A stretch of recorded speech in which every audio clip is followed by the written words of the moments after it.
Exemplos do Antigo Testamento, está escrito: pois não quero, irmão, que ignoreis que nossos pais estiveram todos debaixo da nuvem, e todos passaram pelo mar.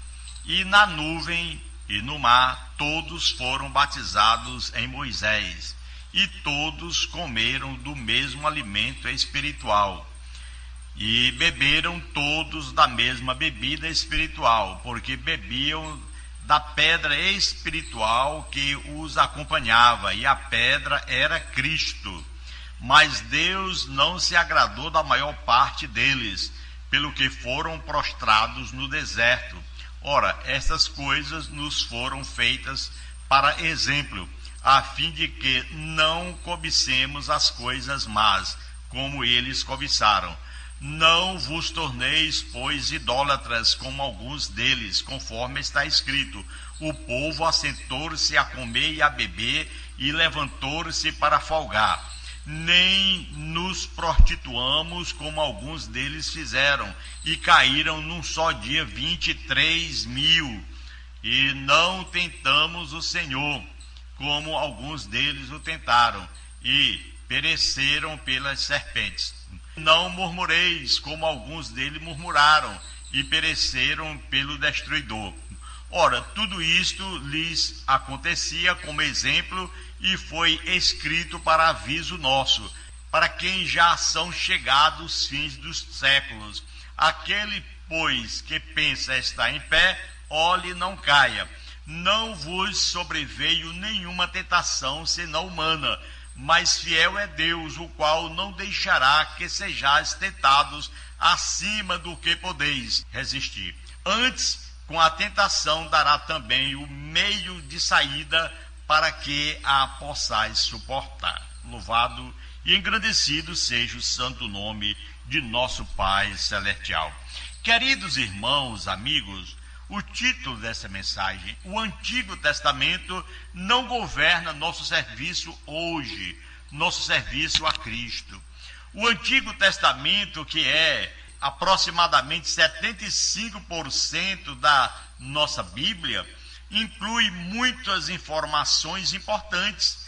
Ele nos oferece o conforto de saber da fidelidade de Deus em cumprir as suas promessas, conforme Romanos 15:4.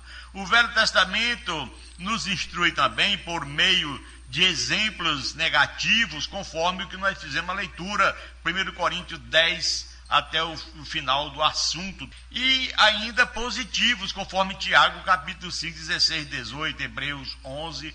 É uma palavra que revela aspectos importantes do caráter de Deus e da vontade geral dele para com os homens aqui na terra.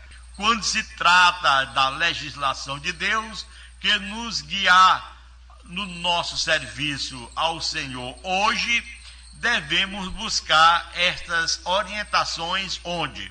No Novo Testamento. A aliança revelada por Jesus Cristo para governar todos os homens, para saber como adorar a Deus, como receber a salvação e como a igreja deve agir. Como receber a salvação? Precisamos de quê? Do Novo Testamento. O Antigo Testamento não governa o nosso serviço a Deus nos dias atuais. Podemos observar os ensinamentos bíblicos sobre as duas alianças e depois alguns assuntos específicos de contraste entre elas. Primeiro e Segundo Testamento. Quer dizer, primeiro o Velho, segundo o Novo. O Antigo Testamento não nos governa hoje. Deus, o Senhor, apareceu no Monte Sinai e revelou uma lei de grande importância. Ele falou por meio de Moisés sobre diversos aspectos da conduta do povo de Israel. Aquela lei foi dada especificamente ao povo de Israel e nunca foi dada como lei geral para governar os gentios, as outras nações. No entanto, Deus disse: agora, pois, se diligentemente ouvirdes a minha voz e guardardes a minha aliança, então sereis a minha propriedade peculiar dentre todos os povos, porque a terra é minha. vós me sereis reino de sacerdotes e nação santa. São estas as palavras que falarás aos filhos de Israel, conforme Êxodo 19, 5 a 6. Foi o Senhor que falou naquela época, e a maioria das pessoas hoje é descendentes de outros povos e não descendentes físicos de Israel. A lei dada no Sinai não foi dada a nós, gentios. Mesmo para os judeus, a lei foi cumprida e não está mais em vigor. Paulo disse que a lei servia como aio ou tutor e temporária. Ele dizendo, de maneira que a lei nos serviu de aio para nos conduzir a Cristo, a fim de que fôssemos justificados pela fé. Mas tendo vindo a fé, já não permanecemos subordinados ao aio. Então, em Cristo Jesus, lá em Gálatas capítulo 3, 24 a 25, nos mostra que nós fomos libertos. O livro de Hebreus também mostra que Jesus, o nosso Salvador, ele é o mediador de uma nova aliança superior ao Antigo Testamento, conforme Hebreus 8, 6 a 9 e versículo 10 e tantos. Paulo, sendo judeu, disse, agora, porém, libertados da lei, estamos mortos para aquilo a que estávamos sujeitos, de modo que servimos em novidade de vida e não na caduquice da letra. Então, meu irmão, Romanos 7, 6, Paulo falou essas palavras.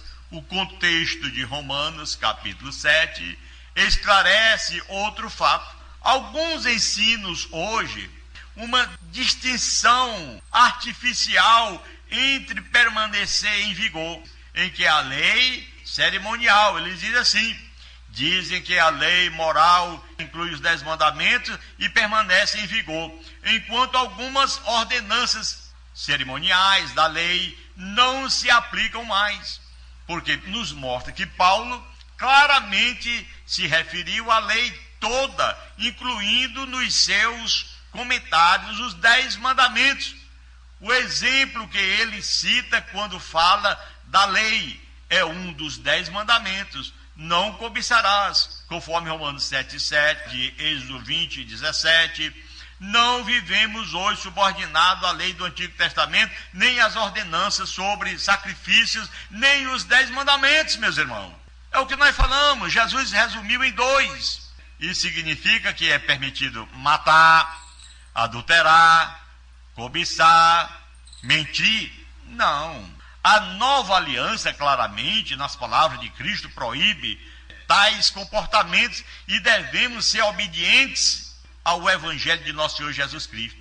Podemos ilustrar este ponto pensando nas várias constituições do Brasil. Era crime matar antes de 1988 e continua sendo crime matar ainda até hoje. Mas se alguém matar hoje, será julgado pela Constituição atual, não pelas anteriores. Da mesma forma, quem mata ou adultera hoje será condenado pela palavra de Cristo na nova aliança, não na velha. É o que nos diz em João capítulo 12, versículo 48. E não pela palavra revelada a Moisés no Monte Sinai. É revelado pela palavra de Cristo. Então, existe a diferença.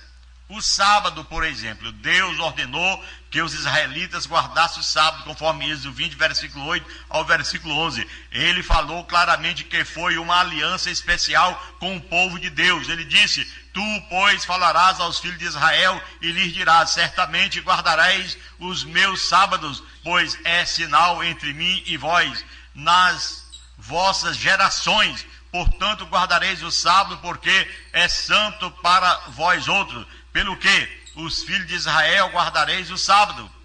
Entre mim e os filhos de Israel é sinal para sempre, conforme Êxodo 31, 13 a 17. Isso é, na situação do Velho Testamento.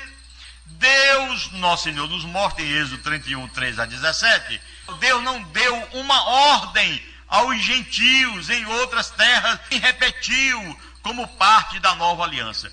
Pelo contrário, Paulo disse: ninguém, pois, vos julgue por causa da comida e bebida, ou dia de festa, ou lua nova, ou sábado, porque tudo isso tem sido sombra das coisas que haviam de vir, porém o corpo é de Cristo. Lá em Colossenses 2, 16, 17, quando Paulo fala dizendo: chegamos à luz de Cristo, deixemos a sombra para trás, já chega de cumprir com a velha aliança. Nós vivemos hoje pelo sangue do Cordeiro de Deus que tira o pecado do mundo.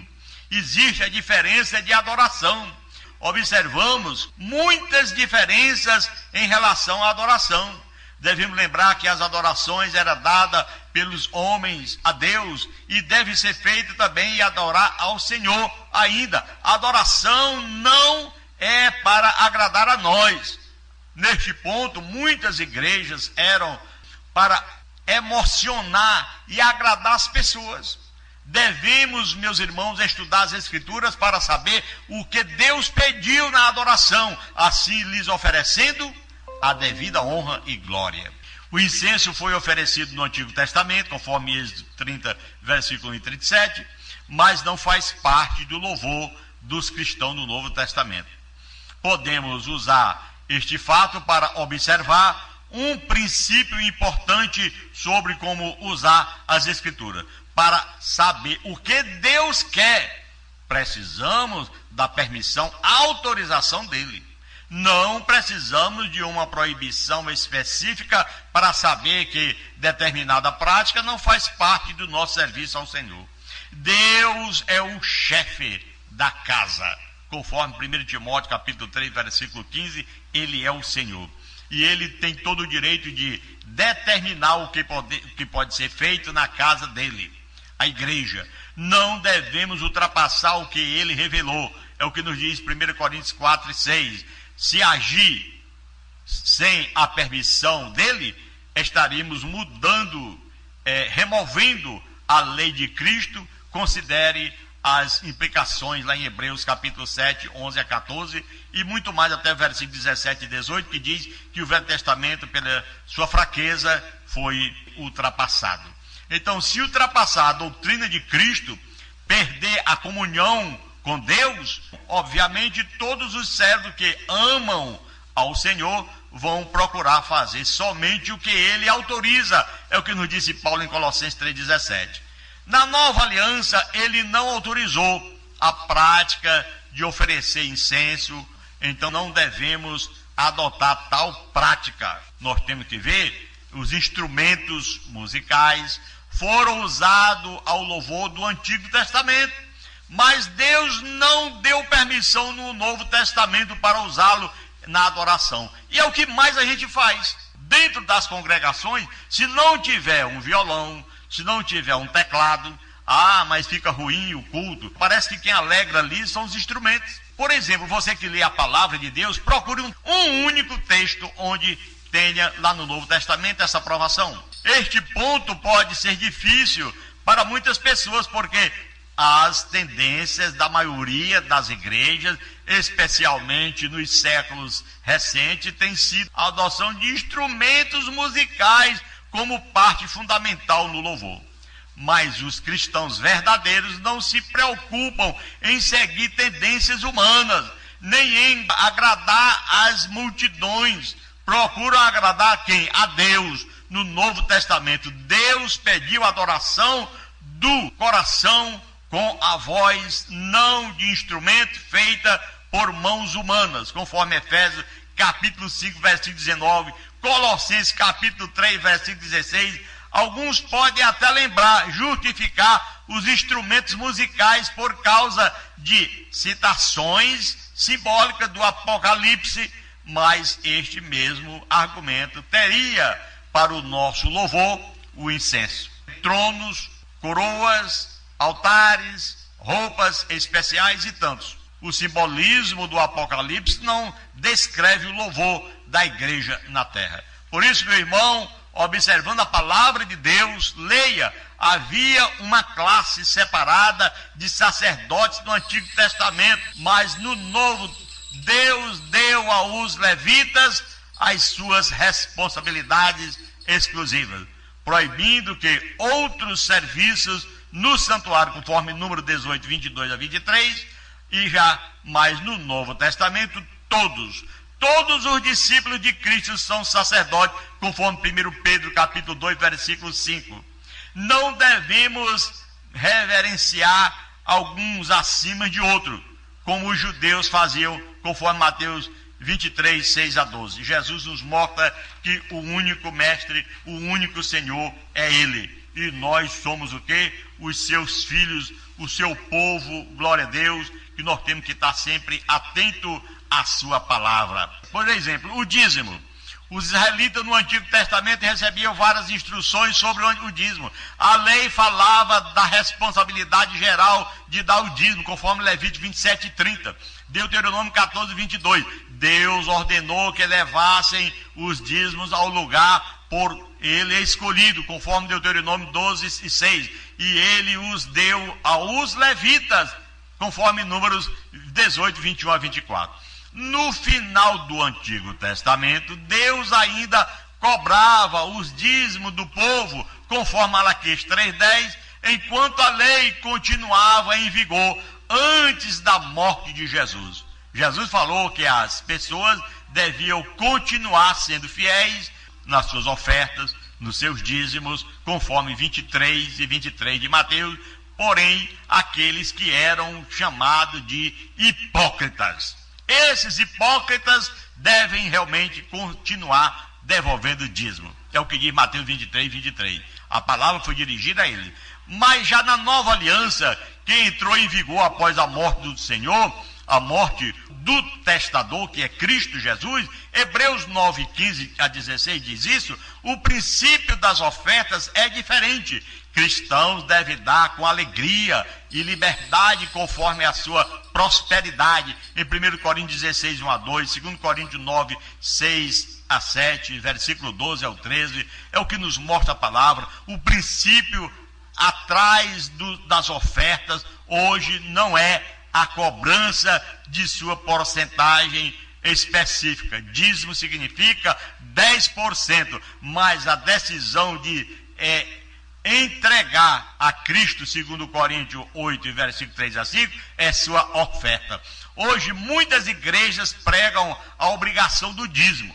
Todos nós sabemos, mas no Novo Testamento claramente diz que a cobrança do dízimo era mandamento da lei. Está escrito na palavra de Deus, Hebreus 7, 5.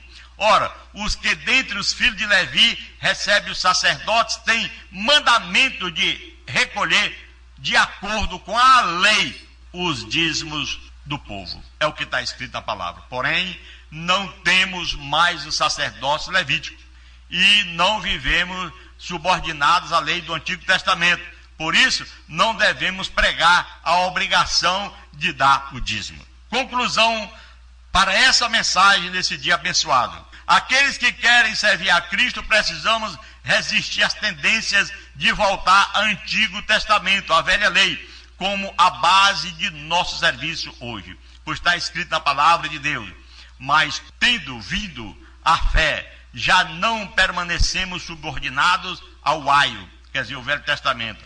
Pois todos vós sois filhos de Deus, mediante a fé em Jesus Cristo, o nosso Salvador. Gálatas 3, 25 a 26. De Cristo vos desligaste, vós que procurais justificar-vos na lei da graça, decaíste. Gálatas capítulo 5, versículo 4. Então o homem fica separado de Deus quando ele se justifica em dar dízimo, guardar sábado, praticar a velha lei. Não temos mais essa subordinação. Vamos andar no Espírito, conforme a revelação da nova aliança, o sangue de Jesus que tira o pecado do mundo, conforme João, quando batizava, que viu Jesus distante, disse logo: eis aí o Cordeiro de Deus que tira o pecado do mundo. Jesus, o nosso Salvador, é o nosso Senhor, que nos salva gratuitamente, e nós devemos pregar a palavra gratuitamente, conforme a sua ordem, Mateus 10, 8. de graça recebeste, de graça dai.